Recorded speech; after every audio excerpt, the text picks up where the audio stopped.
สูงค่ะเมื่อในกระทู้เขาในวันที่เห็นไหมวันที่8เลินทนเก่า2/24เม่นเขายามตี6 โมงเสียงกวนเมืองป้องคางเตียนซึกป้องจู้ซึกขายแผ่นดินวานเมืองซึกเฮ็ดบนส่วนโตซึกไต้ตู้วานให้จันใส่ชื่อมีหมายว่าป่าSSA SSPP SSA นั่นเขาเมื่อดังเมืองกึ่งดังกลางแล้วจะบะกะดังเมืองหนองกะดังได้คาเมืองกึ่ง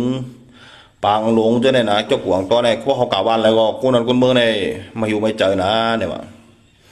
เฮ็ดสังคนเมืองอะไรไม่อยู่ไม่เจอเนี่ยก็บอกเขากะเพราะว่ากะหาโนกะหาอย่างในไล่ว่ะนะมันออกเฮือนอ่ะมันจึงขังไว้ในเฮือนอ่ะเขาป้องค้างมาเขามาวางมือซึ้นเนี่ยเฮียก็หยาบนะเนี่ยว่าพวกโคเขียวกันแล้วก็จุ่มไตตู้เนี่ยนะกะว่านอกะหาโนหายังเจ็ดทำพวกอันเนี่ยเถื่อนเนี่ยคือเรียนนะทำอะไรยื้อเนี่ยเขาได้ยื้อเนี่ยเนี่ยเด็กเก่าเลยย้อนข้างไอ้ยุงกะหาโนหายังได้เถื่อนก็ไม่กว่าว่ะเหมือนเรื่องกดตกควักในเฮือนนั่นแหละก็เนี่ยเป็นจุ่มไอ้เป็นเชื่อจ่าเป็นพี่น้องไตพี่น้องอยู่ในวันเนี่ยนะอันนี้นะเขาเฮ็ดดังดอกไต้เขาเป็นนั่นปานไหนก็ปองใจนะเขามาเฮ็ดเอาตาลาไล่ลบขึ้นสมับติ๊กปีกคนนั้นคนเมืองเขาเป็นนั่นปานสมัอันลบขึ้นเอาขึ้นเมืองไต้กวยตังเฮ็ดสมับปีกคนวัดคนเมืองอันมีตังสู้อันฮู้รองฮู้ลายหยังไรขามต่ำตังซึกเมื่อไหร่ถูกเงินเจ้าคือวันปีกินเท่ากับบ่หนาอยู่เย้าเฮาตัดดีจอยคนนั้นคนเมืองใครกะยังงอกาเขาได้กะผมรวมด้วยถึงพ้องมือวานเมืองเขาสุกสักโอนเก้าเป็นลายหมูลายจุ๊บในเขาซ้ำกะหาที่กินคนนั้นคนเมืองกะอะไรก็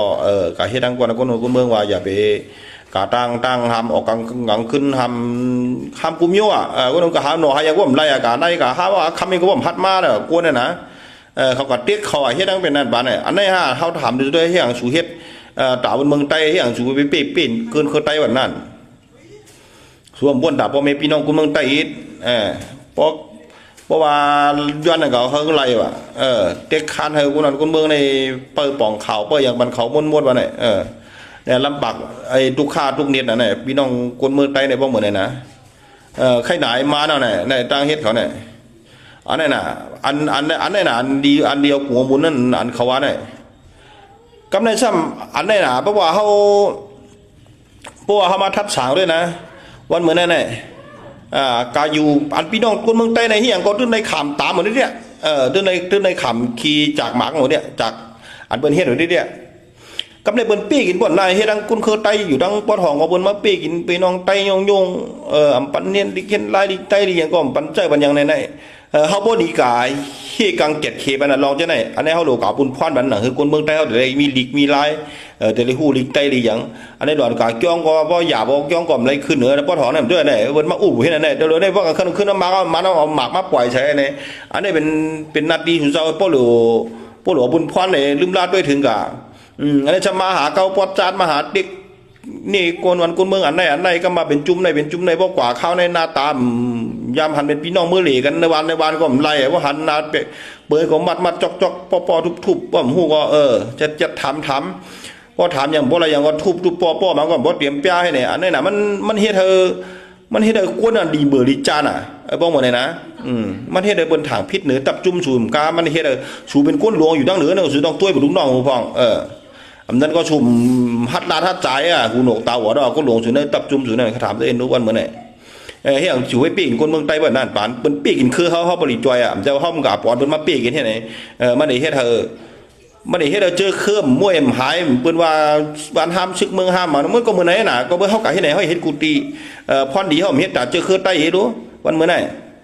ทัดฉางด้วยแหละว่าคนมาป้องมาว่าก็สูโดดด้วยถึงลูกน้องสูนั่นฉันนี่ประเทศไหนหรอที่ได้มันสูจั่วเบิ้นมือเขาจะว่าสูจั่วเบิ้นมือสูหัดถอมมันหัดตักเสียงอย่างนี้ได้หรอ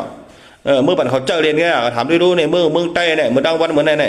วันของวันใต้ปีน้องใต้สูไปปีนคนคือใต้เอาได้เบิ้นมาเฮ็ดคนคือเขาบริเกตเคดูรัด โดยจอยลาดปันโดยจอยด้วยจอยดูล้อมปันอย่าคือประเดี๋ยวมาเปีกินอันนั้นกะก็เราก็กวนเมืองแล้วห้องให้กันนั้นเลือดไหม้กันนั้นกว่าแล้วก็หาหนอหาพื้นหายก็ไรได้ถึงนึกคือเนี่ยบ่หญ้าบ่เรียนก็ยื้อเดี๋ยวยื้อเนี่ยซึ่งบ้านเนี่ยเนาะป้อมหญ้าเขาจำจอมตลาดป้อมจำป้อกับหญ้าก็จำพวกเขายอมเลยจะทำตอบป้อยื้อไปเลยเขาเห็นก็เฮ็ดมันอย่างหมูมันผักปางเขาเฮ็ดนะเฮ็ดทางคนเมืองใต้เนี่ยเมื่อไหร่น่ะอันนี้น่ะเท่าเดียวกูมุนมันเนี่ยถามด้วยทัศน์ได้พี่น้องเมืองใต้วันเมื่อไหร่นะว่าเขาเฮ็ดเป็นแบบเจอคือไตกับอะไรก็ทำหันมีพรดีอย่างมึงเจอคือไตแหละแต่เขาเฮ็ดนั่นวันเหมือนไหนเขาเปิ้นลุกขึ้นกันตึกต่อเอาเมืองนั่นคืออันนี้เอาเมืองแต่ฮู้ไว้ก็เฮาเมืองเฮาเนี่ยอย่าคือมาปีนคนคือไตเฮาเอาคือมันรอดก่อนล่ะจังได๋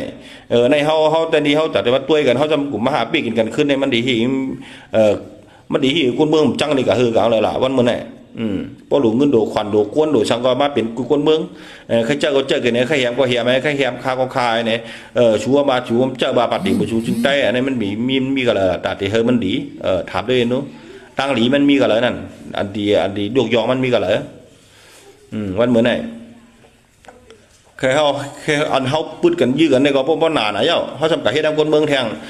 คนเมืองดีอิ่มดีจานดีที่กลางหลายสุมทัดสางด้วยวันเหมือนไหนสุเป็นคนหลวงจนได้สุจึกอันเป็นชื่อสายเลือดใต้จนสุก็บอกแล้วพี่ว่าอันสุห้องเมืองเนี่ยบ่เขาเฮ็ดก็บ่สุมหามเขาแล้วก็สุมหลวงเฮ็ดเอายิกกองหือนั่นป่วยว่ามันมาปีนคนเมืองอ่อนมันมาปีนคนคือได้สุมหลวงเฮ็ดเอาว่า